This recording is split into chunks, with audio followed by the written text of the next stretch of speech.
earlier I was driving down this highway. This is Highway 89. I was on my way to Tuba City, which is down this way. And the Lord stopped me and He said, I want you to turn around and go back to this stand here where these Navajos are selling jewelry. And I want you to minister to some of the people here. So many things transpired when I came here. 3 of the Navajo people that were here that had critical afflictions in their bodies got healed. And 2 of them actually prayed with me to receive Jesus as their personal Savior. And one of them that prayed with me, her name was Leanne, and she's right over here in this end. She actually came walking up about 2 minutes after Emerson, one of her cousins, was telling me about her. And so the Lord had something up His sleeve. And the Lord told me to go down and buy a flute from her. And so I came down here to buy a flute, and the wildest thing happened. And she knows the history of this mission building that the Lord has entrusted to us to reestablish on the Navajo Nation. And also, she had a near-death experience that she is going to explain to us in just a few minutes. So, here we are. Hello, my name is Leanne Keems. I'm from Cameron, Arizona. I just want to talk about the experience I went through during my accident back in January 6th of 2015 or 2016, and I got in a vehicle accident. It was a one-vehicle accident, and I was just a passenger. I got ejected, and from there on, I was flown out to the nearest hospital that was San Juan, New Mexico. When they found me there, they had no pulse. So at the scene, the lady there, one of the nurses that stopped by that was driving by, gave me CPR, and she stated that I did cough, that I did get my breath back, but she lost me again. So they went ahead and flew me out. When I got to the hospital, they put me on the ventilator machine until my family was contacted, and they were out there the same evening of my accident, but I was in a coma. So they had given my mom and my husband 48 hours to be on the ventilator, and told them that if there's no change in 48 hours, we have to let her go. So while I was in a coma, it seemed like my spirit had left my body, and I was looking down at myself, just floating. And I could see all the doctors, I could see my mom, I could see family, and they were hurt, they were crying, just standing there looking at me. But during my coma, when my spirit left my body, it took me to a place, and I just want you to know that there is life after death, because I believe it was God that had took me, and it was a very beautiful place. The walls were crystal clear. It looked like diamonds, and you could see all this towers where people were living at now, and God had His angels.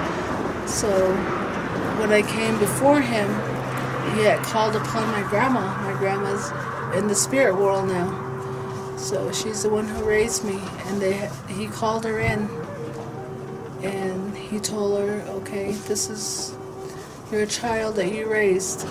She's making her journey. She's on a journey now. What do you think? You guys are all given, this is what God told my grandma. You guys are all given one chance to save somebody, and I leave it in your hands now. So that's when my grandma told God, okay, we can send her back. We'll send her back. So 1 hour left towards my 40 hours before I was up. The doctors all came in, and I was watching them. They were telling my mom, Miss Johnson, there's nothing more we can do. We just have to let her go. And they were all talking, and their backs were towards me. So all of a sudden, I went back to my body, went back in, and the loud sound of thunder. Loud sound of thunder just rushed through my body, and I caught my breath back. So the doctors turned around and told me, okay, Miss Johnson, you have to leave. That's her breath. Vitals are very low, but we'll see what we can do. We'll work on her. But when my spirit came back to my body, I was singing a song I've never heard before.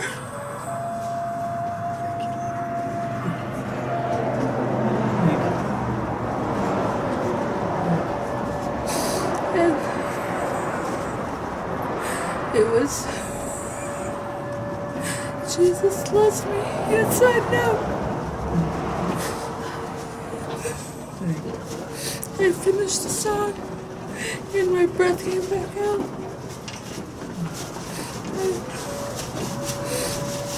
And everybody was excited and just looking at me. And they worked on me. They put plates, surgeries here and there. And they kept me there for a month. I was on a feeding tube for a while. And, when they told me, okay, you can go to a rehabilitation center after a month, I ended up in Prescott. But before I left the San Juan Hospital, God sent my grandma again. And my grandma told me, because they told me I was going to be paralyzed. So my grandma showed up the night before I was going to leave and told me, okay, you're going to go to a very special place. And there's going to be doctors there that are going to help you. But I want you to look for this one lady. She's a nurse. She's going to help you. Once you see her, the day you see her, you're going to know who she is. So I got to Prescott. Waited. All these doctors, nurses, therapists came in. Nothing. I felt nothing. My fourth day, a lady walked in the door. And I had already felt it in my heart that it was her.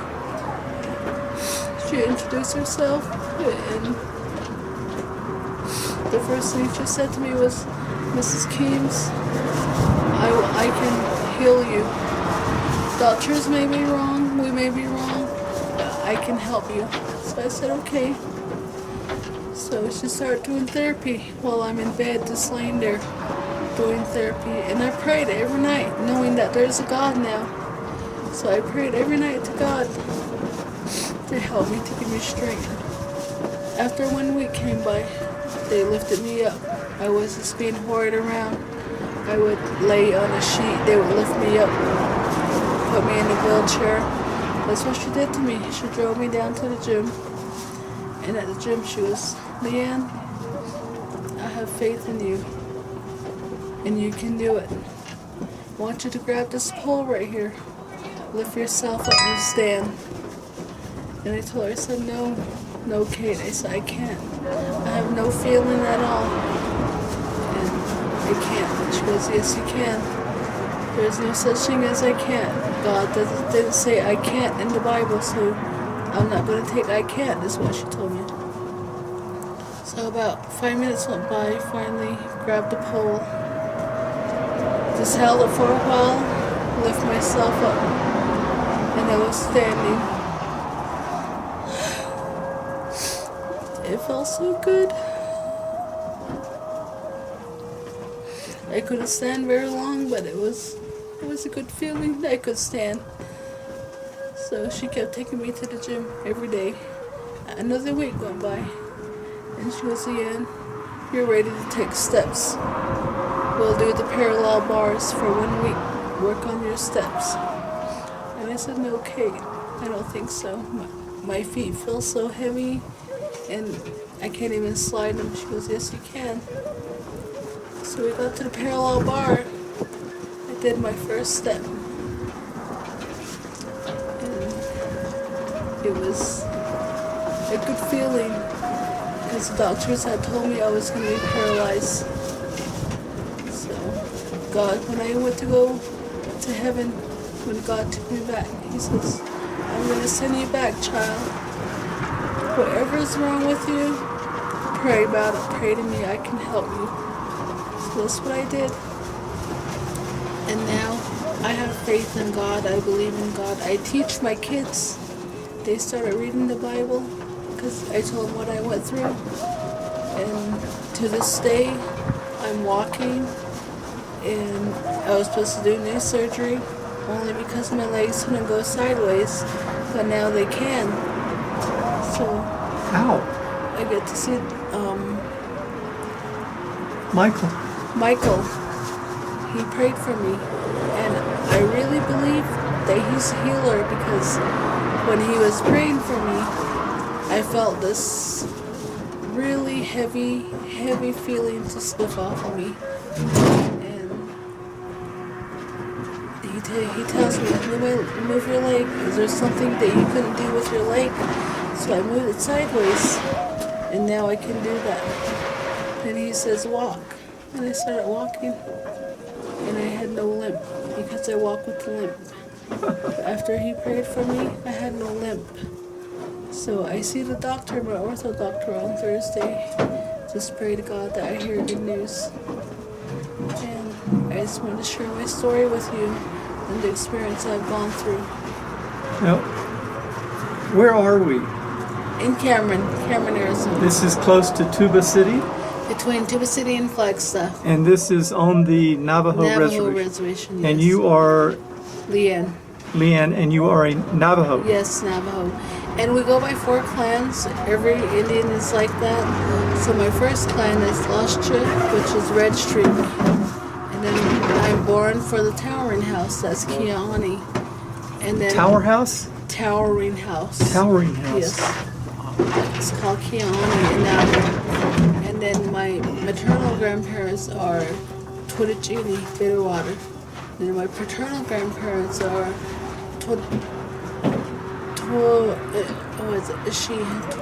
that's Saltwater clan. Wow.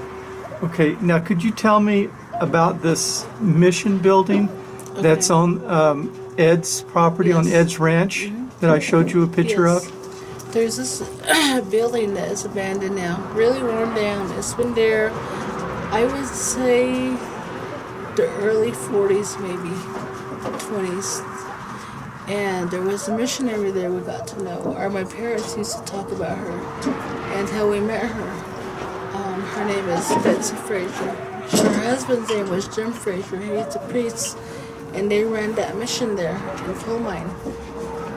So after the Bennett Freeze started coming in, the Hopis wanted more of the land, so the land got frozen where people were told to move out, and they were one of them.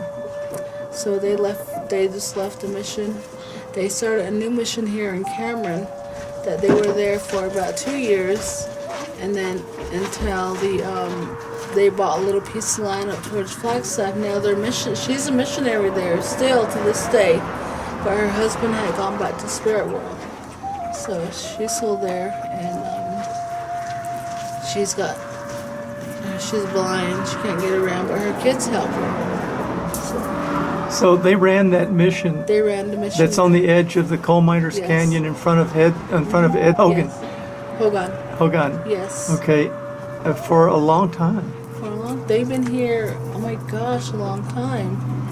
Yeah. So it was actually pretty amazing that Ed gave me consent to use that to rebuild a mission there. Yes. And I that didn't would know. Be really nice. I didn't know anything about this story. I've never heard this story before. You're the first person that I've heard this from, and the only reason why I'm sitting in front of you now is because I was driving to Tuba City, and God told me to turn around and come back to this spot, that He had something for me to do here. So this is pretty amazing because since I've been here in this spot, 3 people have been healed already. 3 Navajos have been healed already. Leanne was one of them, and 3 Navajos have been healed here. And then we hear this incredible story about Leanne's visit to Near Death Experience, and her visit to see the Heavenly City and to report back, and that she actually saw some of her relatives there, her grandmother. So this is really amazing. This has been such an amazing encounter, and it's just, I believe it's a preface to what God is fixing to do, getting ready to do amongst the Navajos again. I believe there's that God is going to revisit the Navajo Nation here very, very shortly, and that He's fixing to pour out His power on this whole reservation, this whole land here. Thank you, Leanne, so much. I really appreciate you sitting down with me and telling me your story. This is going to inspire so many people. Thank you so much. You're welcome. God bless you.